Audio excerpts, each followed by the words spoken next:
Muy buenos días a toda la República Dominicana. Gracias a las personas que nos sintonizan cada domingo aquí en el territorio nacional y a los que nos ven en los Estados Unidos a través de Televisión Dominicana. Buenos días, doctor. Buenos días, hermano. ¿Cómo se siente? Muy bien, doctor. Muy Bueno, bien. sí, Esta semana tenemos muchos temas interesantes. es cierto. Comenzando por el principal caso, ¿verdad? Que es el último escándalo No, de corrupción destapado por la PETCA, ¿verdad? Que es un organismo de la Procuraduría diríamos, de la República. uno más en la larga cadena, ¿verdad? Así es, así es. Bueno, también estaremos analizando el futuro del presente año escolar. Parece que van a tener que cerrar de nuevo.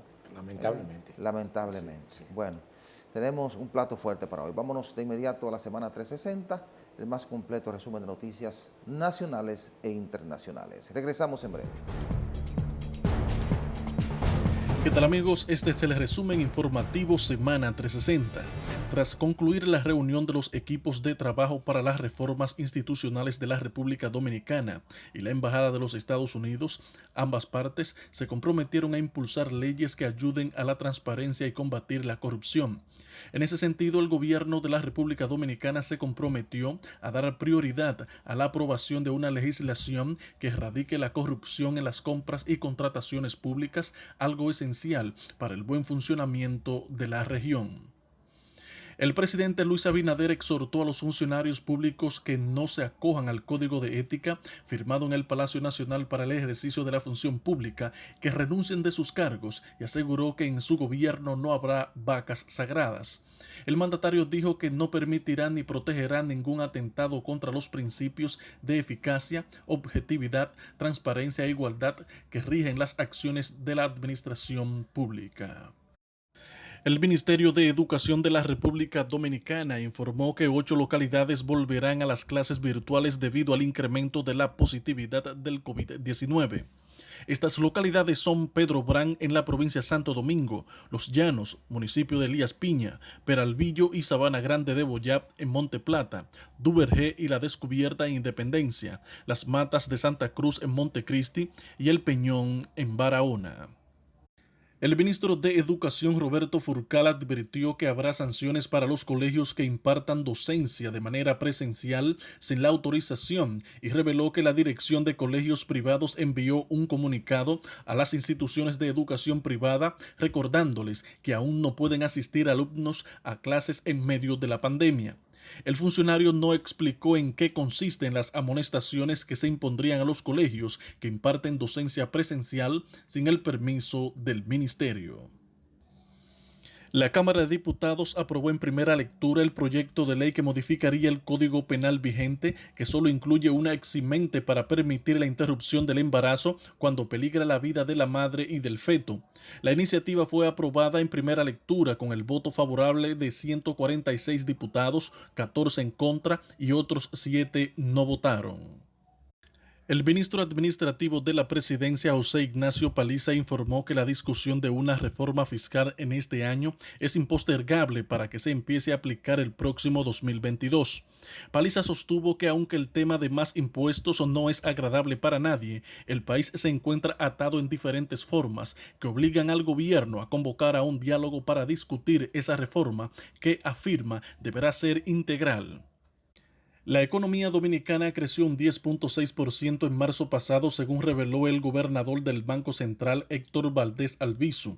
Indicó que el país ya se encuentra en franca recuperación económica, ayudada por la política monetaria y fiscal adoptados por el inicio de la pandemia, con el fin de mitigar los efectos adversos del COVID-19 en la economía y mantener un adecuado flujo de recursos hacia los sectores productivos y los hogares. La Asociación Dominicana de Administradoras de Fondos de Pensiones invita a la ciudadanía a visitar su página web para verificar si en el listado de afiliados fallecidos hay un familiar, caso en el que sugiere acudir a las oficinas de servicios de las AFP e iniciar los trámites para que reciban la protección que le corresponda, pues los derechos de los sobrevivientes y herederos están totalmente garantizados. El comercio informal en la frontera entre República Dominicana y Haití es más grande de lo pensado. Un estudio presentado por el Banco Central revela que el intercambio informal supera los 400 millones anuales y la mayor parte corresponde a exportaciones dominicanas hacia el vecino país. Y en el ámbito internacional, Cerca de 30 millones de personas son pobres en Centroamérica, de las cuales el 80% se encuentra en el Triángulo Norte, región que requiere ayuda internacional para enfrentar la pandemia y los efectos de la crisis climática que amenazan con privar a miles de ellas de su seguridad alimentaria. Representantes de los gobiernos de América Latina y el Caribe se comprometieron el miércoles a implementar el Pacto Mundial para la Migración Segura, Ordenada y Regular y garantizar que la migración sea una opción y no una obligación. Así lo expresaron durante la conclusión de la reunión de revisión regional de implementación de ese Pacto Mundial que se celebró desde el lunes, organizado por la Organización Internacional para las Migraciones y la Comisión Económica para América Latina y el Caribe. La economía de Estados Unidos creció a una tasa interanual de 6.4% en el primer trimestre del año, señal de la recuperación económica en marcha tras la crisis provocada por la pandemia del COVID-19, informó la Oficina de Análisis Económico. Se trata del primer cálculo que ha hecho el gobierno estadounidense sobre la actividad económica en el arranque del año, después de la contracción anual del Producto Interior Bruto del 3.5% registrada en 2020. Hasta aquí el resumen informativo Semana 360. Yo soy Joaquín Caraballo. Bueno, el gran tema de esta semana ha sido la Operación Coral, lanzada por la Procuraduría Nacional de Persecución de la Corrupción, la PETCA. Han detenido al general Adam Cáceres, ¿verdad?, que fue el jefe de la Guardia Presidencial en el pasado gobierno del presidente Danilo Medina. Conjuntamente con él detuvieron y reconocieron ya medida de coerción a una pastora, ¿verdad? Según lo que ha presentado la Procuraduría, había todo un entramado de corrupción, ¿verdad? Y por eso se está investigando a estas personas. Es un caso más, ¿verdad? Ya se había lanzado la operación Antipulpo, la operación Caracol. Bueno, y parece que hay todo un interés de seguir impulsando la lucha contra la corrupción, que es algo que la sociedad dominicana estuvo demandando por mucho tiempo. Lo que uno espera ahora es que toda esta investigación se haga con seriedad, que se puedan atar los cabos necesarios, que a cada una de las personas acusadas o involucradas en este tipo de operación, pues se le puedan demostrar sus cargos, ¿verdad?, que ellos puedan demostrar la forma en que consiguieron sus bienes y que se les pueda hacer un juicio justo, que es a lo que uno aspira. Y de esta manera, pues, que se envíe una señal de que las cosas se están haciendo diferente y que cuando se incurre en algún caso de corrupción, pues hay unas autoridades que están vigilantes y prestas a sancionar, que eso es lo que realmente demanda la sociedad dominicana. Yo pienso que con esto se va estrellando todo un círculo, ¿verdad? Han caído personas muy cercanas al pasado presidente de la República, y con esto pues se está mandando una señal desde la Procuraduría y el actual gobierno, que hay que verlo desde todas las aristas posibles. De manera tal que ojalá no se pase una línea muy fina que hay entre la lucha real contra la corrupción, la verdadera justicia y el manejo político detrás de los casos de corrupción. Ojalá que esta parte las autoridades la puedan tomar en cuenta para que en ninguna instancia se pueda afectar la lucha real contra la corrupción. Aunque es obvio que es inevitable, ¿verdad?, que tenga algún tipo de influencia el aspecto político con el aspecto de la persecución, la corrupción. Sin embargo, a mi modo de ver, y yo después de tanto tiempo, uno como ciudadano de a pie, observando y esperando que en algún momento, ¿verdad?, pueda empezar por lo menos a perseguirse ese flagelo, para usar un término muy de moda, que ha afectado ante todo la precaria economía de los más pobres. Porque ¿qué es lo que hacen? Es robarse el pan de la gente que no tiene nada y es la que baja el lomo y produce. Y esto no es una posición político-partidaria de mi parte, es una posición como ciudadano que siempre he vivido de mi trabajo y que fui hijo, nieto y bisnieto y descendiente de gente que lo que hizo fue doblar el lomo. Entonces, y eso es prácticamente la mayoría del pueblo dominicano. Sí, la gran aspiración de toda la población es que toda persona que va a la administración pública administre los fondos del Estado, que son los fondos del pueblo, con toda la transparencia posible. De manera tal que esos recursos, en lugar de irse a una cuenta particular, vayan a las instituciones que están llamadas a resolver los problemas de la gente. Para eso son los recursos realmente. Claro. Pero cualquiera puede pensar que el hecho de acceder a una posición pública, es como una condición sine qua non para corromperse. No es así, porque aquí ha habido funcionarios que yo los puedo mencionar muy por su serios, nombre, claro, que murieron en la indigencia y claro, manejaron millones. claro. El caso de aquel famoso director de aduanas, Martínez, no recuerdo, que murió en la indigencia. Sí. El caso de Julio Sauri, que lo puedo mencionar, ya falleció y eso es una prenda a su memoria, ¿verdad? Sí. De que tanto que se burlaron de él y sin embargo, en un entramado de corrupción tan grande como hubo en la época que él ejerció sus funciones como administrador de la Corporación de Electricidad, él murió pobre. Y como él hubo muchos que no tuvieron tanto nombre y fueron allí a servirle a su país, a la sociedad. Pero hay una serie de gente aquí, y yo no estoy señalando a nadie en particular, porque cada uno es responsable de su hecho personal. Claro, ese es un principio. Claro. Por eso es que la responsabilidad penal es personal, es particular. Usted no puede responder por el hecho penal de otra persona. Y ese es un dato que yo quiero que usted y yo lo analicemos, porque aquí a veces se confunde ese tipo de cosas. Exacto. La gente generaliza, pero cada acto es particular. Es decir, yo no puedo condenar a César por lo que haya hecho un hijo, lo que haya hecho un hermano. Exactamente. Es decir, cada quien es responsable de sus actos. Pero, y usted como abogado lo sabe. Pero tiene que ser que yo sea un acto de motu propio. Claro, que claro. Yo haga, que no sea que lo que hace su hijo o su hermano no sea impulsado por usted. Por eso es que porque si usted impulsa eso y usted encabeza una estructura, ya eso es otra cosa. Pero yo lo transporto a la administración pública, en donde, por eso que existe la figura del delito de la colusión de funcionarios. Cuando hay, por ejemplo, una persona que está jerárquicamente por encima de otra y permite, y ese día yo permite que se corrompa, que se maneje eso, entonces, o si tiene algún tipo de complicidad que pueda ser demostrada, entonces ya ahí no hay una responsabilidad estrictamente del que ejecutó la acción. Nosotros tenemos un caso muy famoso. Por ejemplo, aquí había un presidente que decía que la corrupción se detenía en la puerta de su despacho. Efectivamente. Todo el mundo sabe que nos referimos al expresidente Balaguer.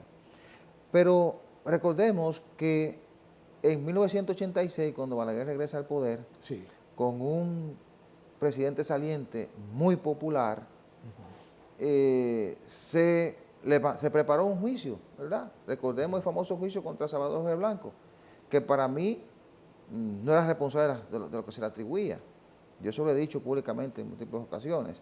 Le prepararon un juicio que tuvo más elementos políticos que elementos propiamente de la justicia, aunque hubo gente de su gobierno que incurrió en actos de corrupción y que merecían ser procesados. Ahora, para mí, a Jorge Blanco, por un interés político, lo procesaron para sacarlo de circulación política. ¿Verdad? Entonces, ahí conectamos un poco con lo que usted dice, que uno no es responsable de los actos que cometen otros, y quizás se lo pudiera aplicar a los presidentes o a los expresidentes. En el caso de Jorge Blanco, yo creo que lo hicieron responsable de actos de otros, porque no representaba una estructura, ¿verdad?, de corrupción. Y para mí no fue un presidente corrupto.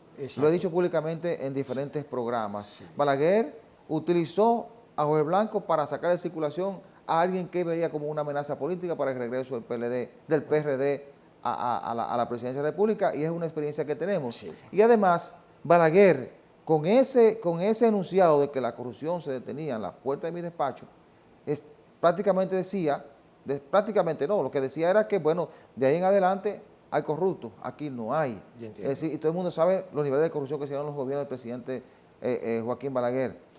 ¿Hasta qué punto ese tipo de enunciado, ese tipo de actitud de Balaguer lo hacía responsable de lo que hacían otros funcionarios? Que todo el mundo sabe que hubo mucha corrupción en su gobierno.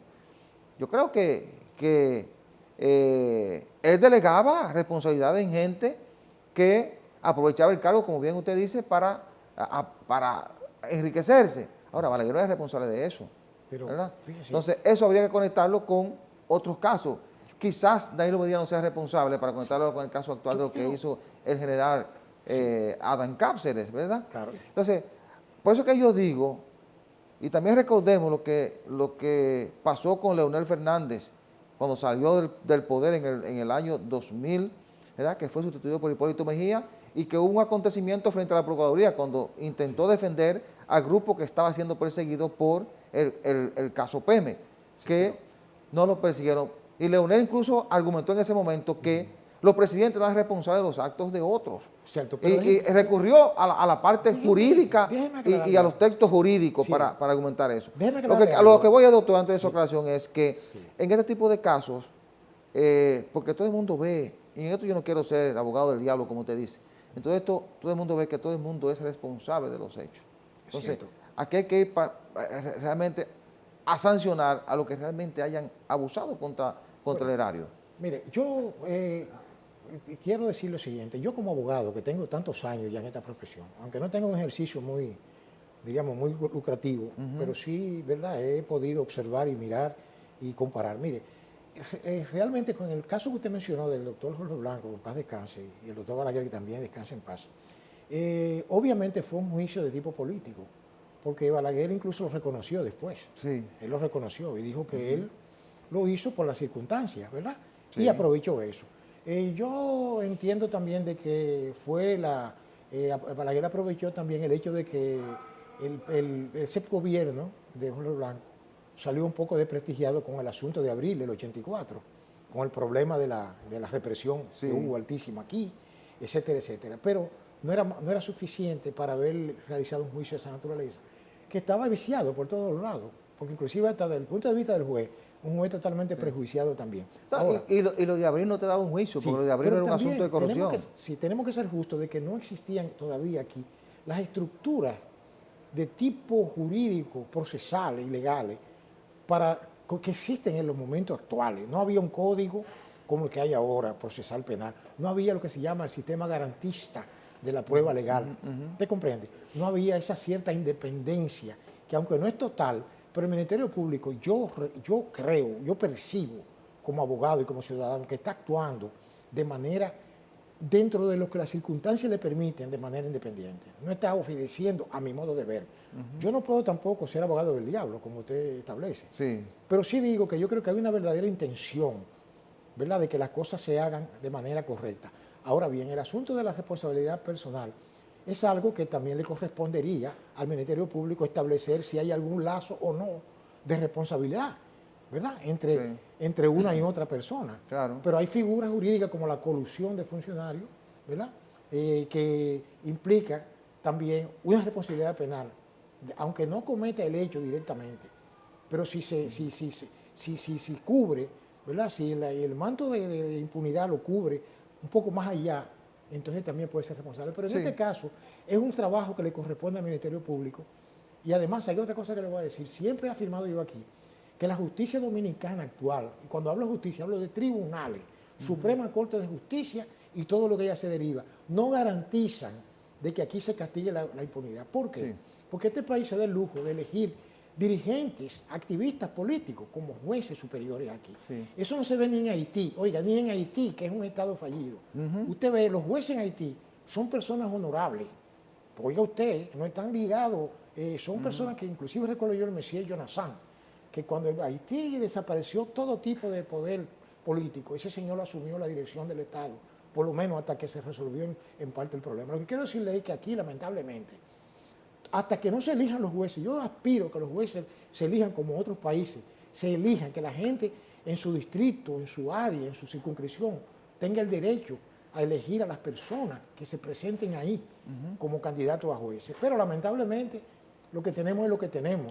Bueno, mire, aquí como usted decía al principio de este comentario, la gran mayoría de la sociedad dominicana quiere sanción para todo el que comete un acto de corrupción. Eso uno cree. Incluyendo los que estamos en este escenario. Sí.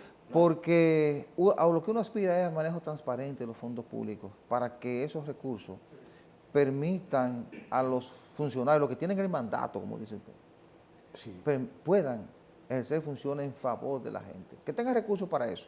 Sí. Entonces, yo lo que he querido establecer aquí es que ojalá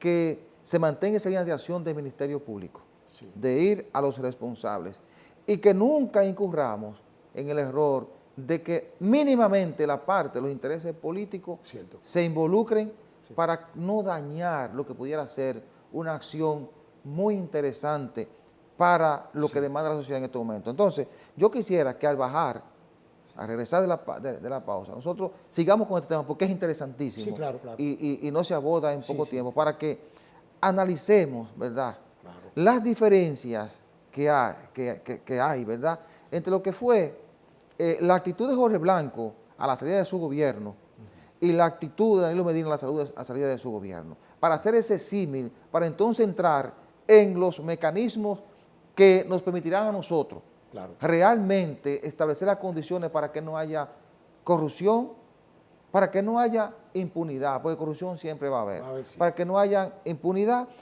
y para nosotros ir reduciendo esos niveles de corrupción en la administración pública. Sí. Vamos a la pausa y regresamos en unos segundos.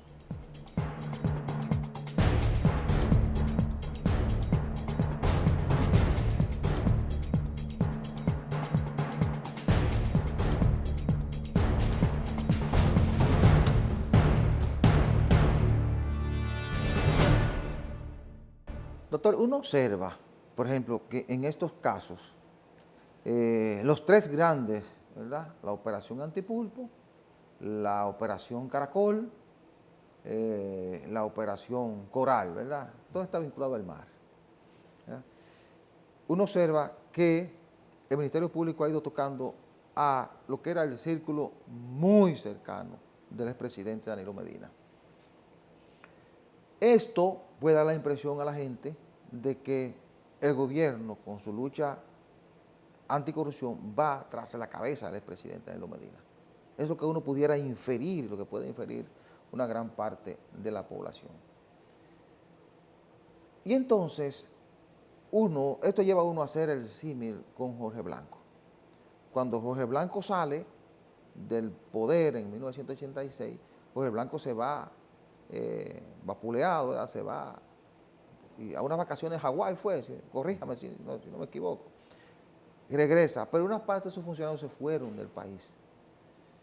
Uno recuerda que una parte se fue por la frontera, otros se fueron vestidos de mujer, y hubo gente que pasó años fuera del país corriendo, otros lo enfrentaron.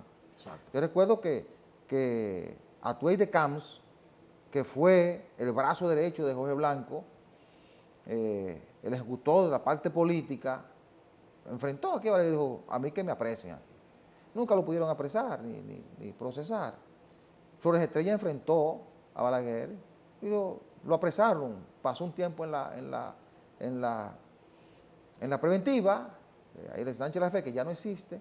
Bueno, al tiempo salió y dijo que iba a enfrentar porque que no había robado. Claro. Y enfrentó a Balaguer hasta su muerte, ¿verdad? Sí. Y yo creo que en la percepción del dominicano no quedó que Flores Estrella fuera un corrupto ni un delincuente, pese a todo lo que se hizo. Ahora, los que se fueron, por no haber enfrentado la situación aquí y haber demostrado su accionar en el poder, tuvieron que permanecer fuera. Algunos regresaron a morirse aquí, otros no han regresado. Creo que Michelén no ha regresado al país todavía, que dirigió el INESPRE. Entonces, con este gobierno, el último gobierno del PLD, en el caso de Danilo Medina, ha pasado algo diferente. Danilo Medina sale del poder y sale a reestructurar su partido, se coloca al frente de ese partido y decidido a enfrentar cada situación que venga. Es decir, hay dos situaciones un poco diferentes.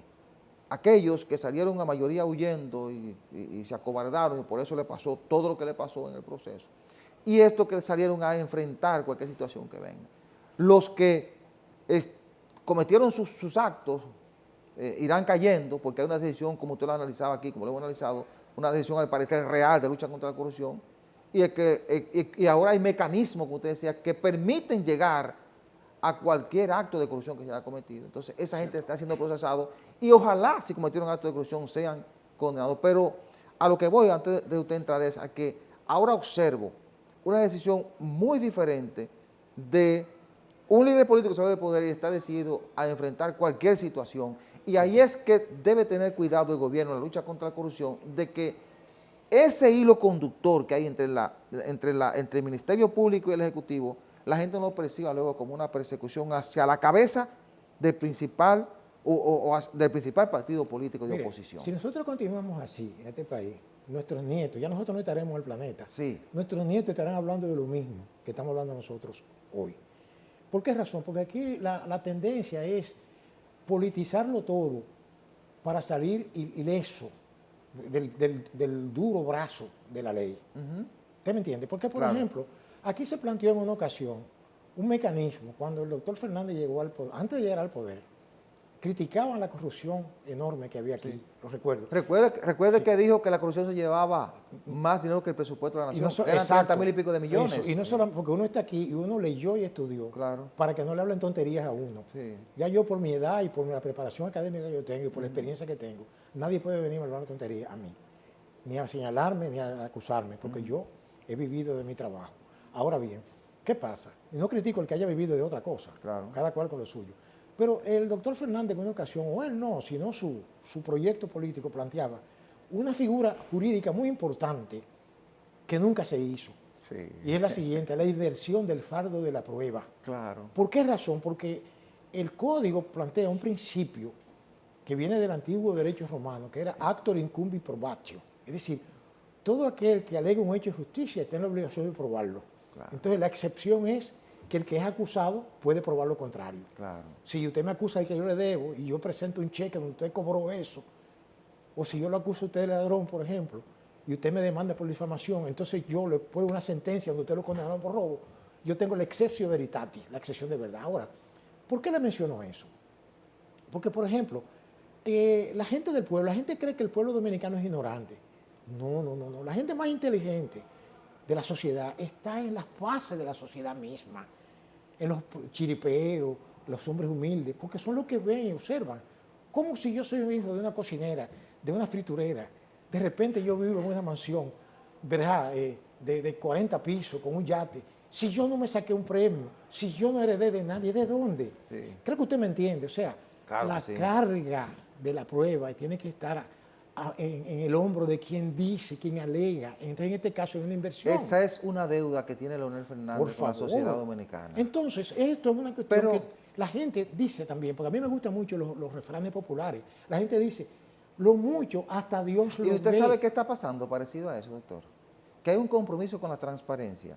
En el Congreso le están dando vuelta al Código Penal. ¿Usted sabe lo que establece el Código Penal? Que los funcionarios, a lo que se le demuestre que han incurrido en actos de corrupción, le incautan todos sus bienes. Y por eso le han dado tanta vuelta al código. Exacto. Vamos a ver ese código más adelante. Y otra cosa, para añadirle ahí, ¿por qué huyen? Con eso que propuso Leonel Fernández, y la ley de compra y contratación que vamos a analizar, aquí se minimiza la corrupción, mire, a niveles increíbles. Es cierto. Pero hay gente que su interés es hacerse rico en la administración pública, que se opone a ese tipo de cosas. Pero por eso es que todavía le falta mucho tiempo a que podamos superar este estado de cosas. La intención es buena, pero lamentablemente tiene muchos obstáculos. Pero hay que seguir trabajando con eso. Claro que sí. Mire, no todo fue malo en el PLD, en los gobiernos del PLD. Por ejemplo, la ley de compra y contrataciones se aprobó en el 2006, ya Leonel Fernández era presidente. Sí, pero se violentó fuertemente. Y se puso en operación el gobierno de Danilo Medina. Se dieron los primeros pasos, pero esa ley tiene lagunas. Esa ley tiene lagunas. ¿Cuáles? Que permite que gente que está en el gobierno y es, por ejemplo, socio de empresas con menos de un 10% pueda participar en contrataciones públicas. Sin embargo, eso fue un caldo de cultivo para que mucha gente se hiciera rico en el gobierno. Le digo. Y tiene otras debilidades. No olvide el refrán popular que dice que el que hizo la ley hizo la trampa, lamentablemente, y es así. Pero nada, yo creo que es como usted dice, tenemos que continuar, ¿verdad?, trillando el camino, ¿verdad?, para disminuir por lo menos ese flagelo. Bueno, han sometido un proyecto de reforma, de modificación a esa ley, que establece que si usted es funcionario, la actual dice que si usted es funcionario familiares de primer grado, no pueden contratar ni pueden estar en la administración pública. Y eso se violó en el pasado gobierno y se está violando ahora. Exacto. Oiga, se violó en el pasado gobierno y se está violando ahora. Ahora, ¿qué establece esta ley, este proyecto que ha sometido compras y contrataciones? Oiga, incluye hasta lo de segundo grado. Eso le va a dar a los funcionarios Porque a veces hasta la misma familia hace que alguna gente que va al gobierno esté de manos atadas. Eso va a permitir que el funcionario diga, mira, léete esa ley. Tú no puedes, si tú eres funcionario y tienes un cuñado que quiere contratar, o un padrastro, o tiene un hermano, o un primo, cualquier familiar de primero o segundo grado, que quiere contratar, estará prohibido por esa ley. Ojalá que los legisladores aprueben esa modificación, porque ese es un instrumento importantísimo. Primero, le permite a mucha gente negociar con el Estado en igualdad de condiciones, pero además es una herramienta que contribuye a la transparencia. Evita que un cuñado suyo abuse de su confianza y vaya allí, bueno, y vaya a hacer lo que le dé su voluntad, porque es cuñado. Sí, hay algo que quiero aportarle a ese análisis. O que pueda contratar. Claro. Hay algo que quiero... O un hermano, sí, o un primo. Eso, algo que o su esposa. Quiero aportarle a eso que usted plantea muy objetivamente. Y es que el primer foco de presión para la corrupción en este país es la familia de la gente que nombran. Claro. O sea, todo el mundo quiere que les resuelvan sus problemas. Y la gente, tú lo ves que cuando no tiene, digamos, el acceso a los bienes, ¿verdad?, que están codiciados, porque aquí a todo el mundo le gustaría hacerse rico la noche a la mañana. Por eso es que las loterías aquí triunfan. Claro. Por eso es que hay tantas loterías aquí, tantas bancas, porque todo el mundo quiere ser rico. Claro. Pero lamentablemente... Por eso triunfan las bancas, sí, el narcotráfico está en crecimiento. Exactamente. Y la corrupción, el dinero se diga. Fácil. Claro. Pero que todo lo fácil tiene sus consecuencias. Así es. Acarrea muerte y destrucción. Así es. ¿Te entiendes? Yo le digo a mis hijos, ojalá que nunca te señalen con el dedo índice. Sí. Manténganse alejados de cualquier cosa que esté reñida con la ley. Pero lo importante también es que los padres, abuelos y bisabuelos de uno, lo que uno tiene memoria,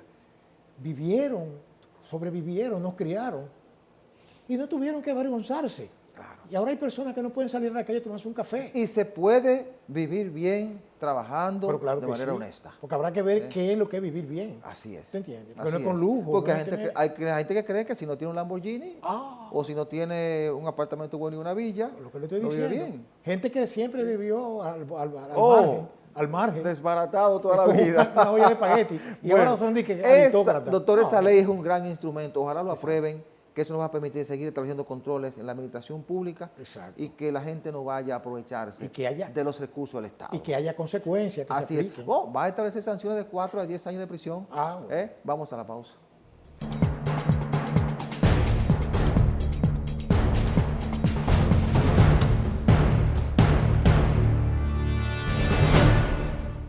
Yo creo que por primera vez yo he estado de acuerdo, y usted también me secundó en eso, con un organismo tan beligerante como la ADP, la Asociación Dominicana de Profesores, que se oponía radicalmente a la reapertura en manera presencial de las escuelas públicas y privadas del país, en razón de que el patógeno, ¿verdad?, el virus, ¿no?, lejos de disminuir, estaba amenazando con incrementarse, y de hecho eso es lo que ha estado sucediendo. Fíjese cómo ahora se está planteando la posibilidad de suspender la presencialidad, porque ha aumentado la positividad de una manera muy fuerte, porque estaba en 10 puntos algo y ahora resulta que está en casi 15 puntos algo. En 18. 18, oye, usted todavía creció más.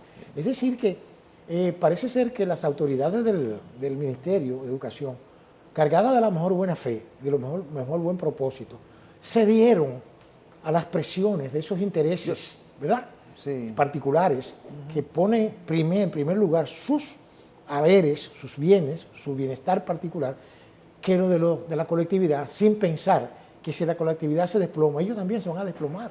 Claro. Porque es así. Bueno, hay que decir, en beneficio del ministro de Educación, señor Roberto Fulcar, que cuando se dieron a esa presión, como usted bien dice, porque fue que se dieron a la presión. Sí, claro.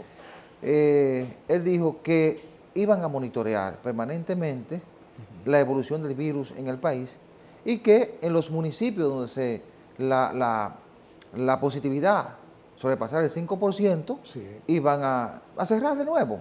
Claro. Bueno, parece que se está en ese proceso de evaluación, según los datos que nosotros tenemos, porque hay municipios que la positividad supera el 12%. En términos generales, la positividad parece que está por el 18%. Exactamente. Entonces, ojalá que Fulcar cumpla con ese compromiso y donde realmente la positividad se haya elevado por encima de los parámetros que establece Salud Pública, que es un 5%, entonces que cierre.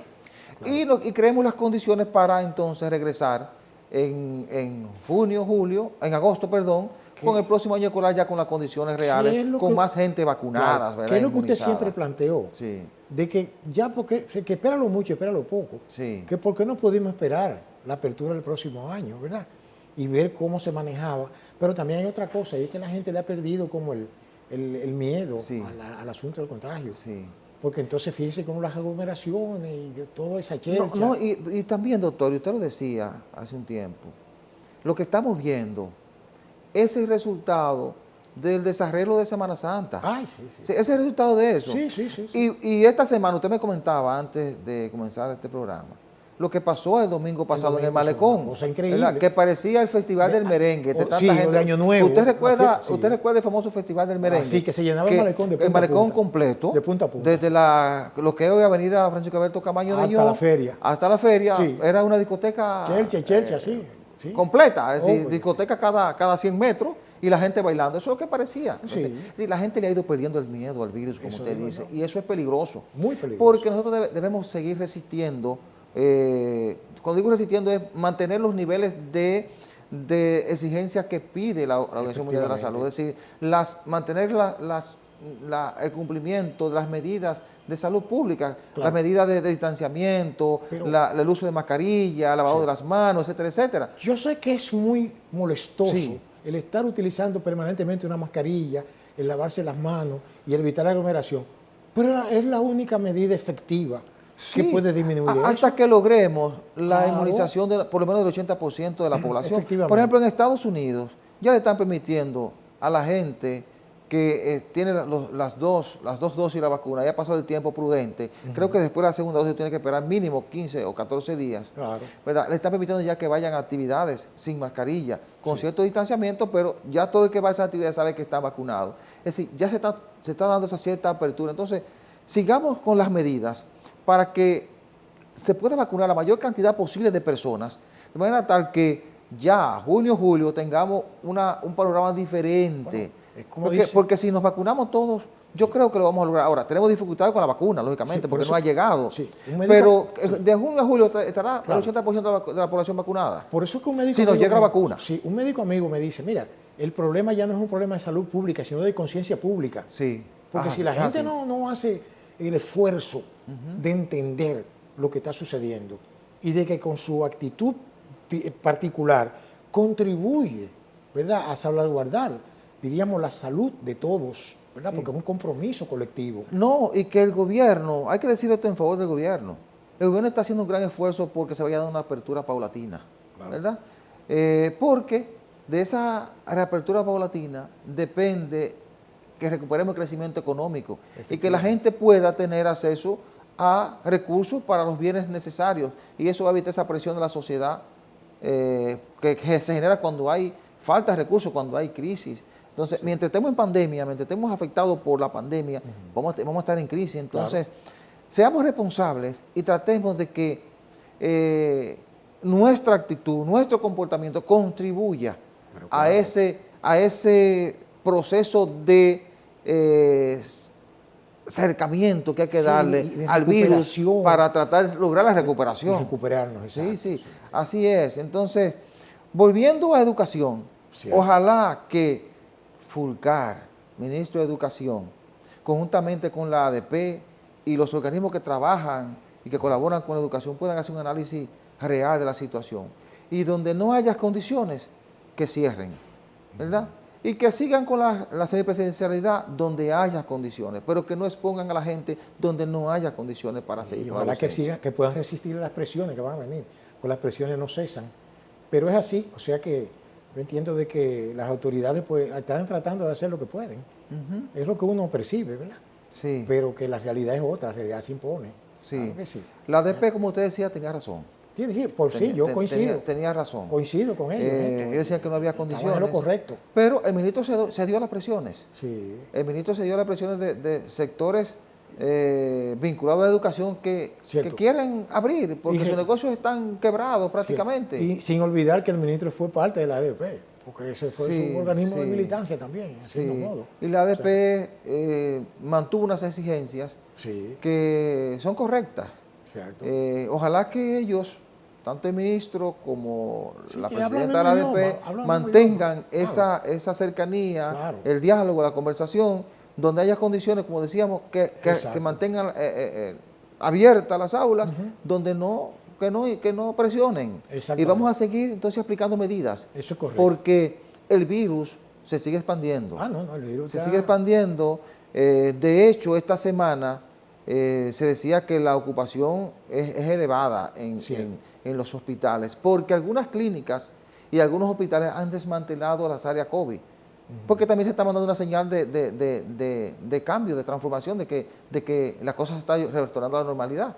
Entonces, en las clínicas que quedan con unidades de COVID y los hospitales que quedan con unidades de COVID están ya sobrepoblándose. Eso indica que hay un repunte de los niveles de contagio, que a eso hay que prestarle atención. Eso sí es verdad. A eso hay que prestarle atención, para que no tengamos entonces que volver a tomar medidas restrictivas. Que va a ser peor. Claro, porque recordemos que se ha ido flexibilizando. Ya la gente está hasta las 12 de la noche con libertad en las calles. Es decir, prácticamente hay una normalidad en el país. Hay que tratar de evitar perder esa cierta normalidad que hemos recuperado. ¿Y cómo se evita eso?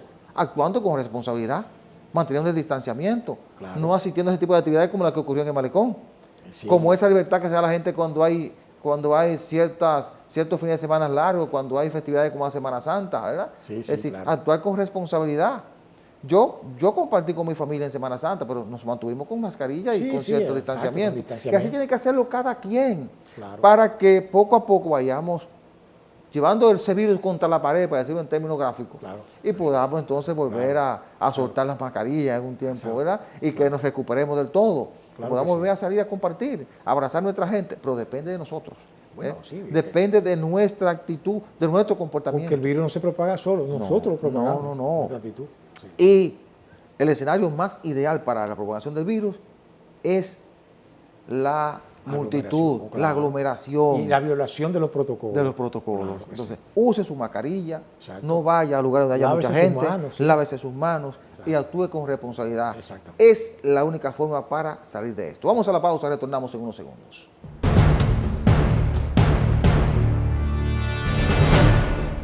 Todo lo relacionado con lo que se llama la seguridad social, ¿verdad? Fondo de pensiones y administración de riesgos de la salud, siempre va en contra de los intereses de las mayorías. Porque fíjense, ahora resulta que el CILSARRIL, ¿verdad? Que es el organismo, ¿verdad? Que controla, en cierto modo, pues... La superintendencia, ¿sí? Exacto. Entonces, limita a una prueba PCR por año, ¿verdad? Lo cual es... En medio de la pandemia. La pandemia, imagínense ustedes, donde más se necesita. Aunque el gobierno ha afirmado que garantiza gratis, ¿verdad? Para la gente el acceso a esa prueba y a los antígenos también. Pero está el caso también de que reclama las ARS una deuda multimillonaria en su favor, producto entonces del periodo de la pandemia, en donde ellos entienden de que, bueno, pero ven acá, entonces ¿cuál es el problema? Entonces digo yo que esa gente incluso ni siquiera pagan, porque fíjense, ellos a los médicos no le pagan diríamos, los honorarios que más o menos sean accesibles. Posiblemente un técnico medio gana más por un servicio que lo que un médico gana en relación con el servicio que presta, servicio especializado. Ese es un tema interesante, doctor. Claro, y entonces los médicos, yo defiendo a los médicos, porque a veces hay cosas que los médicos hacen, los sindicatos, que uno no está de acuerdo. Una huelga en un hospital, etcétera, etcétera, los pobres son los que más sufren. Pero eso es una parte de la complejidad. La mayoría de los casos implican que los médicos tienen razón cuando reclaman, como en este caso, que un precio justo. Y entonces eso también afecta el bolsillo del usuario. Bueno, doctor, mire, a las ARS le deben casi 5.000 millones de pesos, 4.842 millones. Sí, todo ese dinero, básicamente por las pruebas PCR. Casi 4.000 de eso fue por las pruebas PCR. porque las pruebas PCR son caras. Caras, sí. ¿Verdad? Entonces, la CISARRIL, como bien usted decía, la está limitando a una por año. Oiga usted. Tendrá cobertura de una prueba por año. Entonces, eso envía una mala señal en medio de una pandemia como esta, Sí. ¿verdad? Porque la prueba PCR es lo que te permite a ti determinar si tiene o no el virus. Aunque Salud Pública ha dicho que van primero a hacer la prueba de antígeno y que con eso ellos tienen una señal y te pueden hacer una prueba PCR o no. Al parecer lo que se está tratando de evitar es destinar menos dinero al pago de la prueba PCR. Claro. Pero también esto se pone en evidencia que la pandemia también fue un gran negocio para ciertos sectores económicos del país. Por lo menos para las ARS fue un gran negocio. Porque solamente por prueba PCR recibirán casi 4.000 millones de pesos. Exacto. En el tiempo que tenemos en pandemia. Imagínense lo que van a recibir de aquí en adelante. Es decir, Claro. es un gran negocio. Entonces, ahora, junto a eso, como bien usted decía, está el problema de los médicos. Porque los médicos están reclamando que mientras las ARS tienen esos grandes beneficios, ellos reciben un porcentaje muy bajo al momento de las consultas. Y es cierto, Sí. un médico recibe creo que 400 pesos por consulta. Claro. Y eso, ¿sabe quién está afectando? Al mismo usuario que tiene que completarle. Al paciente, doctor. Claro. ¿Sabe por qué? Porque usted va ahora, bueno, pues yo voy al cardiólogo. Mi cardiólogo me cobra de diferencia 2.000 pesos. Oiga, Pero él lo hace para completar sus honorarios. exacto. Porque es un cardiólogo de prestigio que se ha dedicado toda la vida a estudiar, a prepararse, y entiende que sus honorarios no valen 400 pesos. Claro. Y la ARS le paga 400 pesos. Yo pago una ARS para que me cubra. Entonces, él está obligado a penalizarme porque también tienes que vivir. Entonces, el que resulta lesionado Es es el paciente. Es el paciente, el cliente de la ARS, porque ahora somos clientes, Claro. el cliente de la ARS. Entonces, es un asunto que, además de tomar resoluciones para restringirte algunos beneficios, la CISARRIL tiene que trabajar para emitir resoluciones que vayan en beneficio Claro que sí. del cliente, porque así que nos llaman ahora a los miembros de las ARS, clientes. Entonces, sí. hay que sentarse a revisar la ley 8701. Sí, sí, La sí. ley de seguridad social, porque hay una serie de puntos o artículos de esa ley que no se cumplieron, que son los que están obligando a que el afiliado pague más dinero, Claro. porque no entraron en vigencia los centros de atención primaria, que era lo que iba a evitar que tú pagaras tantas diferencias. Cierto. Bueno, no entraron porque sabemos que hubo Que no le interesaba a ellos, diferencia y un choque de interés entre médicos, dueños de clínicas, etcétera, etcétera. Porque ahí también entraron los médicos. Entonces, no entró en vigencia la parte de ciertas condiciones que tienen que tener las clínicas. Hay una serie de aspectos que no entraron en vigencia que impiden que el ciudadano se beneficie realmente de la seguridad social. Lógicamente, la seguridad social ha representado un cambio, pero no nos estamos beneficiando en función de lo que estamos pagando. Pero eso es lo que demuestra el fracaso de esa ley que no se aplicó, la 8101, 8701, que debió haberse aplicado. Pero hay que producir un pacto ahora para transformarla y aplicarla. Claro, eso lo entiendo. Y aplicarla. Pero que ahí también hay lo que se llama, a mi modo de ver, hay una corrupción privada ahí también. Porque si la ley dice eso y no se aplica, entonces, ¿por qué no se aplicó? ¿Cuáles son las consecuencias? Por los intereses, doctor. Claro, los intereses. Los dueños de clínica creían que se iban a quebrar porque se iban a tener que crear el centro de atención primaria. Solamente están funcionando a nivel público. Pero ¿para qué a nivel público. Ahora, ¿qué ocurre? Que la ley dice que si tú entras al sistema por una atención primaria, cuando llega el médico, tú no tienes que pagar esa diferencia. Es lo que le estoy diciendo. Tú tendrías que pagar 300 pero que pesos.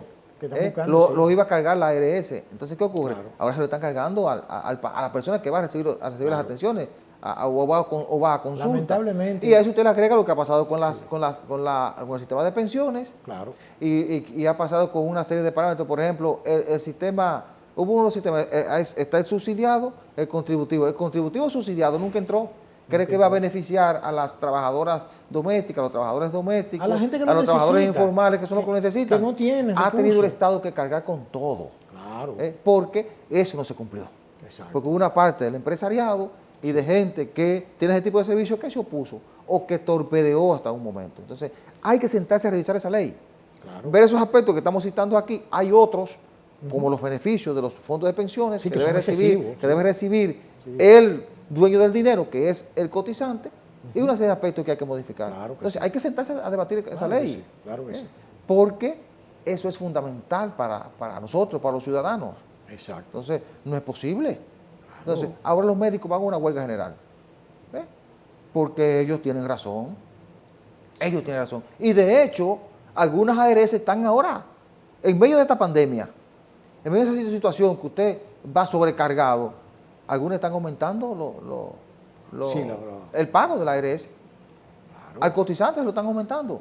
Exacto. Bueno, la ARS humano, para citarle una, ya está notificando aumentos en el pago, en medio de una pandemia y de una crisis como que tiene la sociedad dominicana. Es decir, que hay que sentarse a discutir esto porque es grave. Bueno, la semana que inicia va a estar muy centrada en el caso de Brecht, ¿verdad?, que está ya en la fase de presentación de testigos. La operación Caracol, ¿verdad?, que esta semana conoció la medida de coerción a los imputados y que se está debatiendo toda esta semana por el nivel del entramado de corrupción que está presentando el Departamento de Prevención de la Corrupción. Serán dos temas de mucho debate esta semana. La aprobación del Código Penal, ¿verdad?, que ya llegó al final de la lectura de los artículos, pero ahora lo quieren aprobar en primera lectura para mandar a una comisión. No quieren aprobarlo, doctor, porque ahí hay cosas que ellos no quieren que se aprueben, además de la presión por las 3 causales, ¿verdad?, que hay que tomar una decisión. Y finalmente, el anuncio de las protestas del Colegio Médico contra las ARS para que les paguen mejores servicios. Estos temas van a estar centrando la atención de la sociedad dominicana. Señores, se nos ha terminado el tiempo. Muchísimas gracias por la atención prestada. La cordial invitación para el próximo domingo a la misma hora y por este canal. Buena suerte, buenos días.